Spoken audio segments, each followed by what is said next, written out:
National medical কলেজে ওই ল কলেজের তরুণী ছাত্রীর যে মেডিকেল টেস্ট করা হলো সেখানে সিনিয়র চিকিৎসক বসে ছিলেন না, সেখানে জুনিয়র ডাক্তার সেখানে করেছে।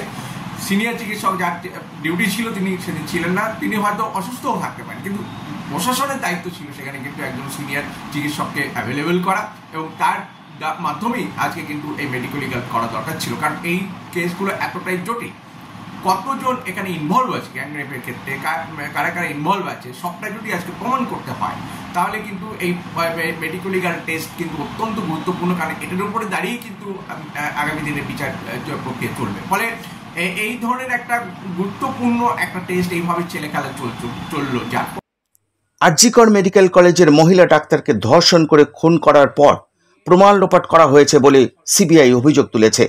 অভিযোগ ওঠে প্রশাসনের বিরুদ্ধে। এবার সেই একই কায়দায় প্রমাণ লোপাট করার অভিযোগ উঠল কসবা ল কলেজের ক্ষেত্রে। অভিযোগ, নির্যাতিতার মেডিকেল পরীক্ষা করার ক্ষেত্রে চূড়ান্ত গাফিলতি করা হয়েছে। ধর্ষণ প্রমাণ করার ক্ষেত্রে মেডিকেল পরীক্ষায় শেষ কথা। তাহলে কি আরজিকরের মতো প্রমাণ লোপাটের চেষ্টা? তৃণমূল ছাত্র নেতাদের বাঁচানোর পরিকল্পনা? উঠছে প্রশ্ন। আমরা অত্যন্ত মর্মাহত যে আরজিকর মেডিকেল কলেজ কাণ্ডে, যেখানে তরুণী চিকিৎসকের গণধর্ষণ এবং হত্যাকাণ্ডের পরে মেডিকেল টেস্ট করতে, অটোপসি করতে সেখানে যে টালবাহানা, প্রশাসন যেভাবে বডি পুড়িয়ে দেওয়ার যে চক্রান্ত করেছিল উইদাউট এনি পোস্টমর্টেম, আন্দোলনের চাপে সেটা করতে বাধ্য হয়েছিল। আজকে আমরা ল কলেজের ক্ষেত্রে, সাউথ সিটি ল কলেজের ক্ষেত্রে একজন তরুণী ছাত্রী, তিনি আজকে সারাদিন যেভাবে কলেজের মধ্যে আটকে রেখে তাকে যেভাবে গণধর্ষণ করা হয়েছে, এটা একটা প্রাতিষ্ঠানিক দুর্নীতি, একটা প্রতিফলন। যেভাবে হাসপাতালগুলো এবং আজকে শিক্ষা কেন্দ্রগুলো, আজকে কলেজ থেকে শুরু করে বিশ্ববিদ্যালয় থেকে শুরু করে যে দুর্নীতির আঁকড়া তৈরি হয়েছে, যে সিন্ডিকেটটা চলে, যে মানে অপসংস্কৃতির যে আঁকড়া তৈরি করা হয়েছে, এগুলো সবটাই কিন্তু সাইড বাই সাইড চলে আসে এবং এই ধরনের ছোট ছোট দুর্নীতি করতে করতে এই ধরনের একটা এক্সপ্লোসিভ একটা আরজিকর কাণ্ড বা আজকে ল কলেজ, সাউথ সিটি ল কলেজের মতো কাণ্ড কিন্তু ঘটে থাকে। যেটা ল কলেজের ক্ষেত্রে সেটা ঘটেছে। সারাদিন ধরে যে গণধর্ষণের ঘটনা, এত বড় সিভিয়ারিটি, এত বড় একটা মারাত্মক ঘটনা, সেই ধরনের একটা ঘটনা যখন মেডিকেল টেস্ট যখন করা হচ্ছে, আইন অনুসারেই সেখানে কিন্তু একজন সিনিয়র মেডিকেল অফিসারের উপস্থিতিতে সেই মেডিকেল টেস্ট করা দরকার রয়েছে এবং সেটাই আইন, কোর্টের ক্ষেত্রে সেটাই হচ্ছে গ্রহণযোগ্যতা রয়েছে। কিন্তু আমরা দেখলাম ন্যাশনাল মেডিকেল কলেজে ওই ল কলেজের তরুণী ছাত্রীর যে মেডিকেল টেস্ট করা হলো সেখানে সিনিয়র চিকিৎসক বসে ছিলেন না, সেখানে জুনিয়র ডাক্তার সেখানে করেছে।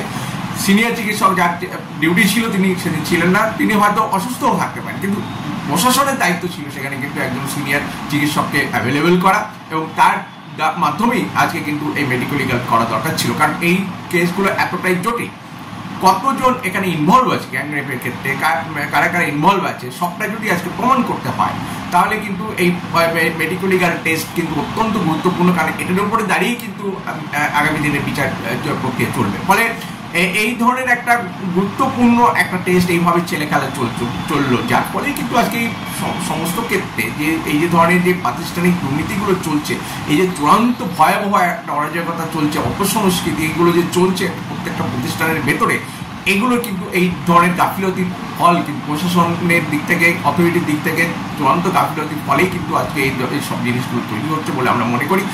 ন্যাশনাল মেডিকেল কলেজের ক্ষেত্রেও সেটা কিন্তু ঘটেছে, যেটা আরো সিরিয়াসলি দেখা দরকার ছিল।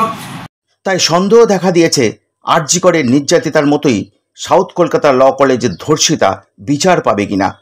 অভিযোগ, শাসক দল প্রতিনিয়ত এই ধরনের নীতিহীন কাজ করে চলেছে।